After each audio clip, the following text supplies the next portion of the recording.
Hello dear students, I am Darshana Patel from VPMP Polytechnic. My subject is Computer and Network Security and my topic of hash function and digital signature of Cryptography and Public Key Infrastructure Unit 3.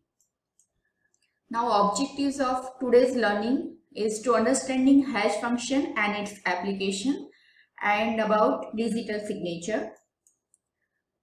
Now in this video, we covered the topic of hash function with its application, SHA-1 algorithm, digital signature and its usage. Now first of all, hash function. Now what is hash function? As shown in the figure, hash function h, it accepts a variable length block of data m as an input and it produces fixed size hash value as output.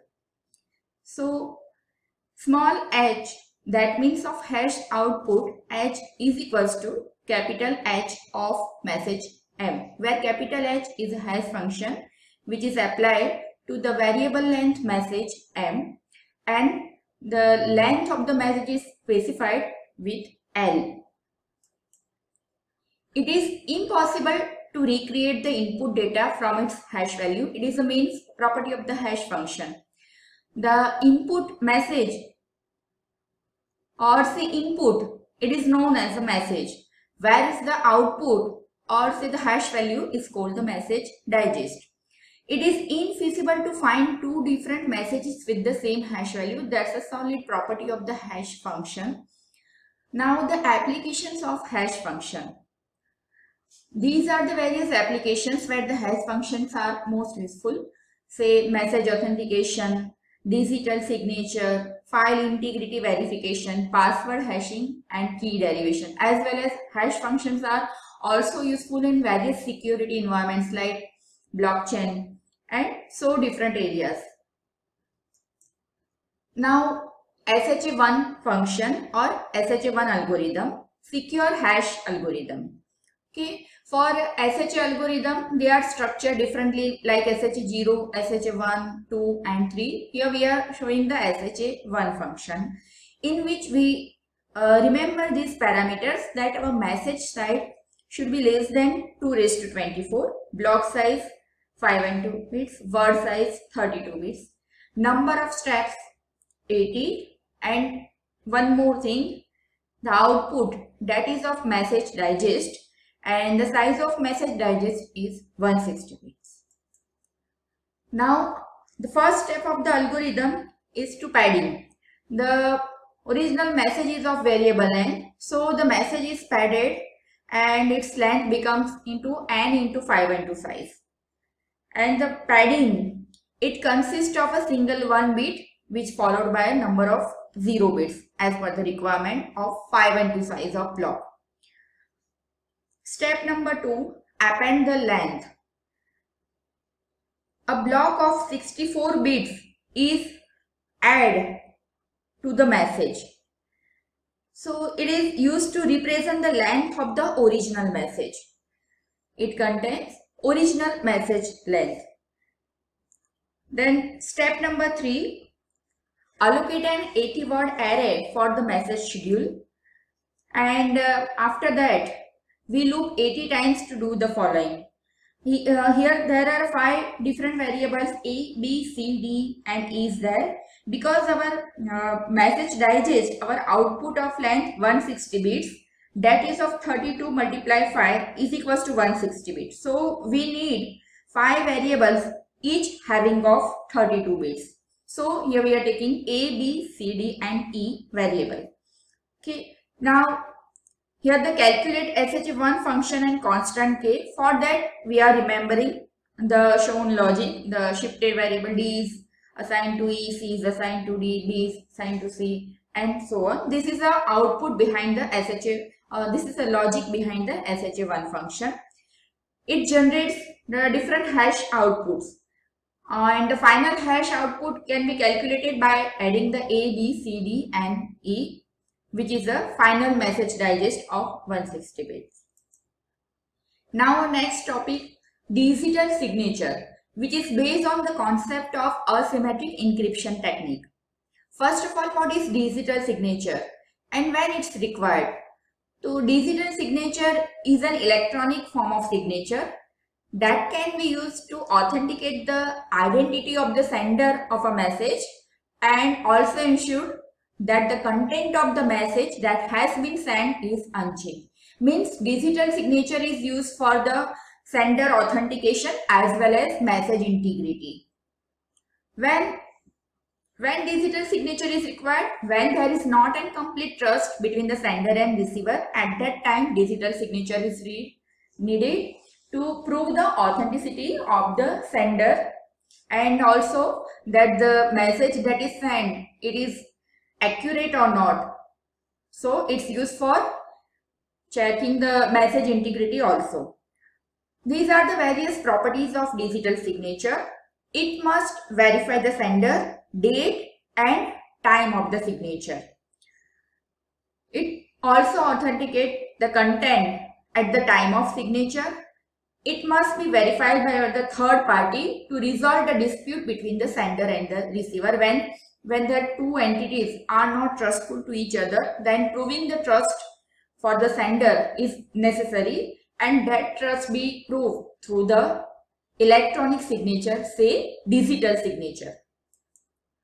Now, as shown in the block diagram, how the signature generation is done at the sender side.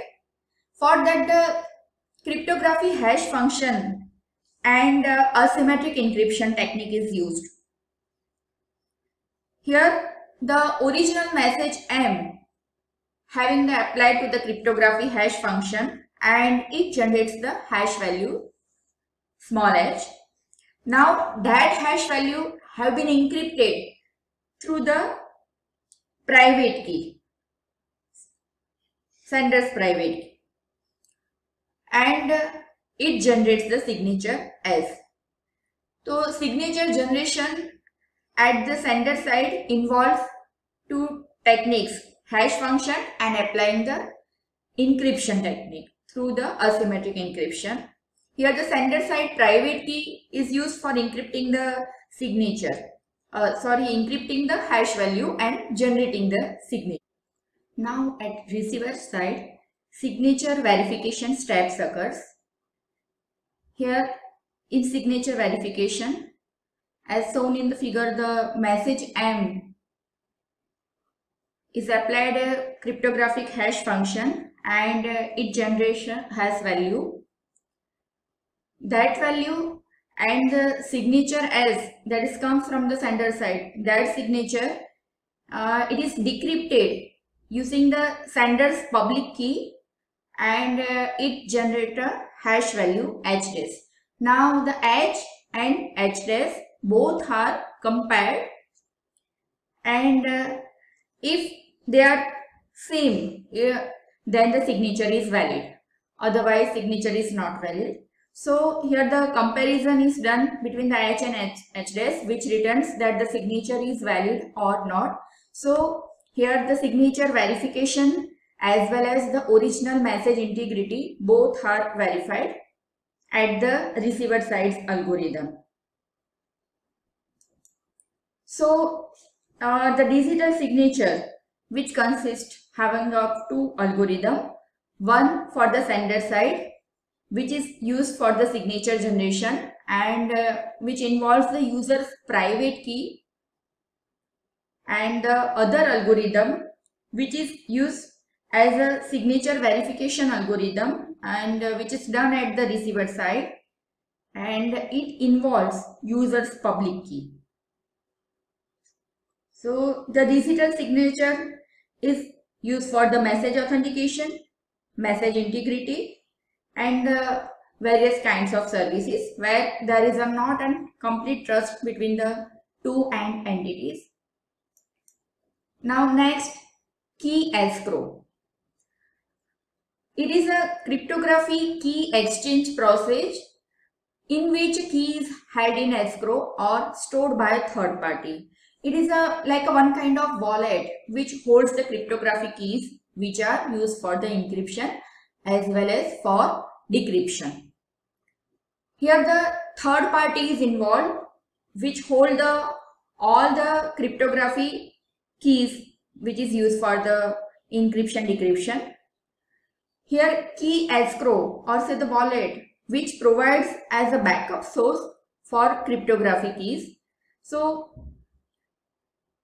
it provides one kind of backup, but it is risky because here the third party involvement is there which holds the keys. So it is little bit risky.